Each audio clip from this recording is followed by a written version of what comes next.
Greetings, ladies and gentlemen. We are back for round 3. This is Tiltmode versus IGNIS. We are now on the capture the point map. Sorry, not capture the point. This is payload. I should probably look at this big bulging cart in the middle. That could probably help. But Route 66. Let's do it, ladies and gentlemen. As I mentioned previously, the ult usage of both teams have been quite good. We've been looking for this D.Va Reinhardt combo, and the Genji usage last match in conjunction with the Winston was quite a good dive comp. We have IGNIS attacking. Oh, it's a pause. JK, we're getting back into it. So tilt mode, they are defending and IGNIS are attacking. So IGNIS looking for a sort of hybrid of what they have. They don't have the Winston, but they do have the Genji, so they're not going full dive. They're going with that Genji instead of the Winston. Or not instead, but not coupling it with the Winston.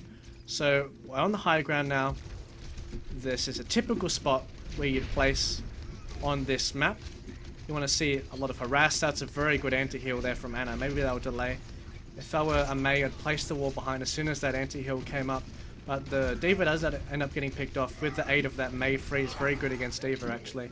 But we're seeing a lot of skirmish up here from the top. The flankers ended up getting onto there, and they have successfully defended tilt mode. Done a good job recuperating and getting those crucial picks. As soon as they came onto the top there, they just immediately punished, especially with that Mei. She's a very punishing hero once you get into her face and get that freeze off. Wall's very used for getting picks as well, and that wall not very useful, but they're onto the top of the point now, threatening some pressure. Anti-heal onto D.Va. The payload is getting slowly pushed. We see that Reinhardt miss from the IGNIS Reinhardt. It's quite a big anti-heal there actually. The Mei wall is going to cause a bit of trouble, but does end up getting picked off. Sean does end up getting that Reinhardt, and this fight is getting prolonged here. Break it down. D.Va ult, the Earth Shatter, all used, and the Nano Boost is being used as well. On to the Lucio accidentally. Oh, sorry, no. What was it put onto Lucio? I didn't see. Maybe it was onto the Genji.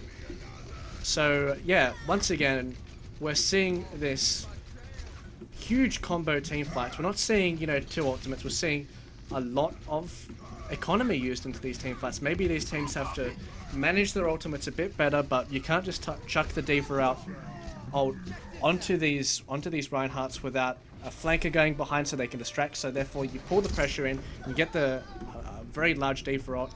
So we'll have to look for growth in that sort of sense. But in saying that, we have seen a lot of big D.Va ults throughout this match. I'd just like to see the flanker perhaps come in with the D.Va ult as well, so you draw a lot of attention. It's very good. But yeah, once again, we have the payload being pushed here, and IGNIS are really getting some good picks of this Roadhog, and they're capitalizing on it. But that's a huge Earth Shatter actually. That is amazing, but the Mei ult does come up top. Maybe you should have used it a bit earlier, Earth Shatter perhaps, but oh well, they get the kills anyway.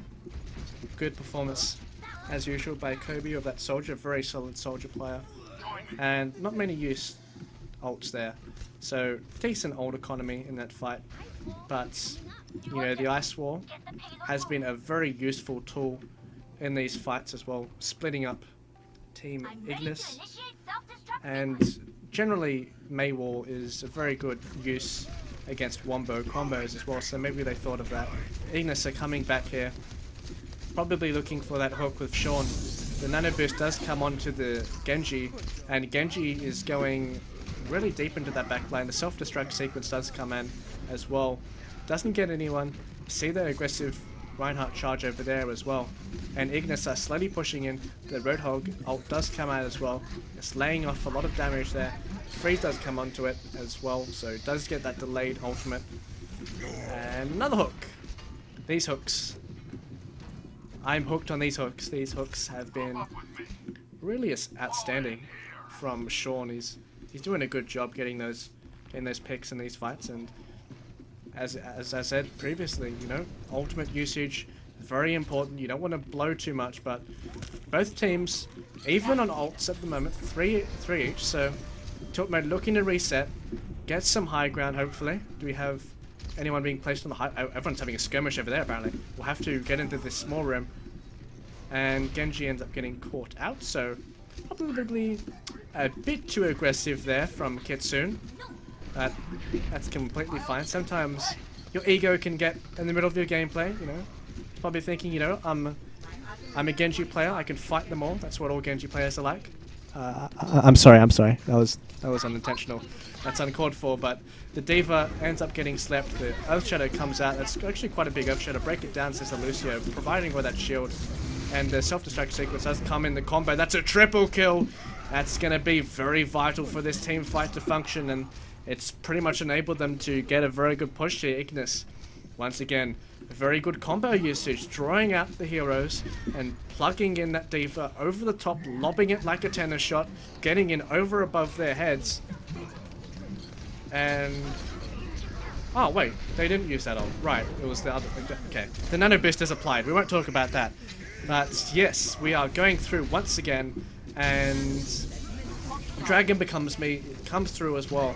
So we're seeing the Genji go across the backline from Team IGNIS, and once again, you know, we're seeing a lot of backline pressure with these comps. IGNIS likes to go for this dive comp, so it's very interesting to see their adaptation in this game. And they're just pounding it, not using the Winston, but they're still showing their versatility in their team comps, in their hero pools. The Mei ult does come out though. That is a huge Mei ult. Unfortunately, I don't think they have the necessary tools to really follow up on it. Maybe a big anti-heal would have been an answer there, but unfortunately they can't really capitalize on it. The Break It Down comes out with that Reinhardt ult, getting the soldier there, and Genji once again has his ult. That is a quadra kill. 5 kills from Genji. What a way to end the map, ladies and gentlemen. Round 1 is complete. IGNIS going up big. This Genji has been mischief in the backlines.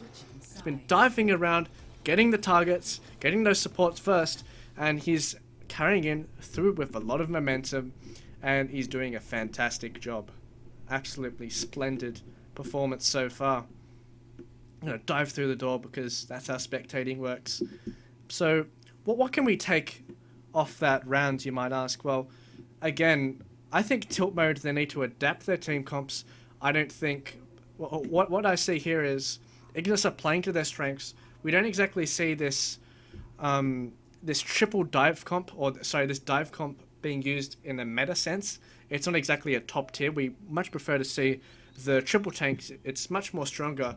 So Tiltmode did react. They wanted to pick the Mei because of the Genji threat, but maybe we pick the Mei with the Winston. Just go permanently all in on trying to stop that Genji. Use a lot of your resources to neutralize the threats on the other team. We know that Genji has been going really well, and I think they suspected they were going to pick the Winston as well, but they picked the Reinhardt, so they went sort of half-half in that instance, using the Mei only. Maybe a Winston would have been, as I previously mentioned, good to couple it with, but so far, you know, this scrim has been very interesting, and we'll look for Tiltmode to get a strong attack off. What are they coming out with? Okay, so let's just browse through. So a pretty standard team comp. We're seeing the triple tank. They're going with the guns of the meta. Maybe that's what they want to do. I think, especially in this circumstance, you try out something new. Maybe go for something more aggressive, like a dive comp. Maybe their hero pools don't suit around it, but you try for something new. Maybe just sticking to their guns. They're learning something new from this experience as well.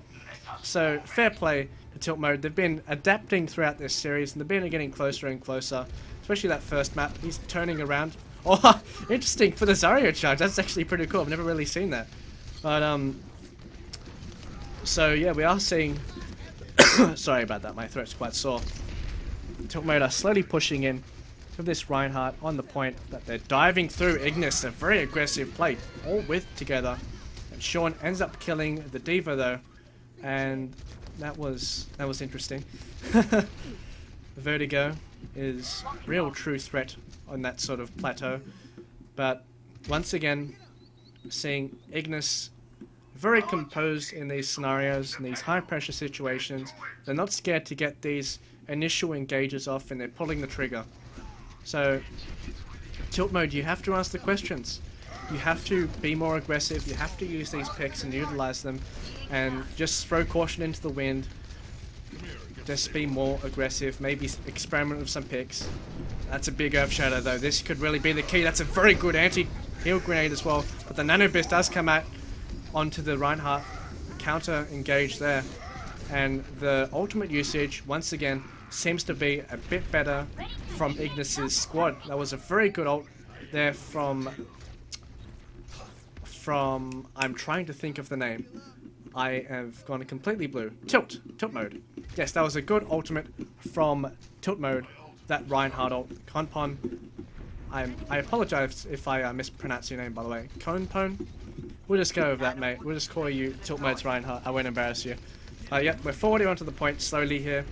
Looking to get a pick on the side. Very aggressive positioning, but is that a bait? Because the D.Va ult comes out, and they lure the members into the fight, so they do end up getting a couple of picks off that. And Ignis seem to be economically stable with these fights. They're not using all the ultimates at once. They're getting all these picks. The Reinhardt Earth Shadows have been coming up a lot more frequent as well. So, once again, the same old story throughout this whole match. Ultimates are so important in Overwatch. These cooldowns are so vital, and we need to see tilt mode use them a bit earlier. We need to see them get the first engage off, and maybe if, you know, Ignis get the first engage off, you know, disengage of that Lucio speed buff, and maybe lob a D.Va ult as soon as they engage to get a bit of zone control so they can get a bit of pressure on themselves. But both Lucio ults get pressed there. The Nano Burst is placed onto the D.Va. I'm pretty sure she wanted the ult there, so she cancelled it. So maybe a bit of miscommunication there. Fire at will, says this Zarya. The self-destruct sequence does come out, but as you see there, not really doing that much. It does get the Reinhardt shield down though. The Earth Shatter does come out, but didn't really combo with anything that D.Va ult. So, seeing this D.Va ult in both teams, the Ignis were much more successful with those combos, and it's really a fantastic win condition to abide by in these team fights. But still going on. Kobe ends up getting a kill in the backline, but he ends up getting answered. They are slowly staggering, and the ult charge is slowly getting fed back. But the Genji ult, the Reinhardt ult, the Soldier ult, this is tilt mode's chance. Tilt mode, untilt yourselves. We can do this, lads. It is your time. You need to dive in there. That Genji is the key to this. Hopefully disrupting their backline, but guess what? Ignis are on the top, so the Reinhardt ult can't reach them. This is going to be a very interesting fight. Tactical Visor activated. The Genji is diving right on top of the point. Reinhardt's making sure that he's near on the payload so the overtime doesn't excel, but quite a big fight there. The Lucio is used. That's a very long D.Va ult. Ends up getting one kill onto the Lucio, and they are trying as hard as they can, using their ultimates all, and it is... they've lost it. They've lost it. Tilt mode, unfortunately, didn't manage to get it. Obviously, Ignis were all on the high ground, so they didn't have the chance to get that vital Earth Shatter to wipe the whole team. We did see the DPSs go onto there, but they didn't really manage to achieve much with the Lucio ult. But, you know, good showing from both teams. Ignis have really improved in their shot calling. I was watching previous games of them before, and we're seeing a lot more initiative in their engages. And, you know, there's always a lesson to be learnt when you lose. Tilt mode, try to, you know, use the D.Va ult, put a lot of value on it when you want to combine it with these Reinhardt ults. Maybe have a secondary win condition. Chuck a Zarya in your comp as well. See if you can get a combo with her as well. Maybe try a dive comp. If you don't think like you can beat a team, you can either stick to your guns and, you know, you can adapt that way, or you can try something new. Different teams have ways to react to these situations, but, you know, good showing from both teams. Ignis's matches were obviously quite good for their standard. They have improved. And thank you guys once again for participating, watching in this cast. Thank you guys once again. Feel free to like the video, subscribe to Server 76. Take care, everyone.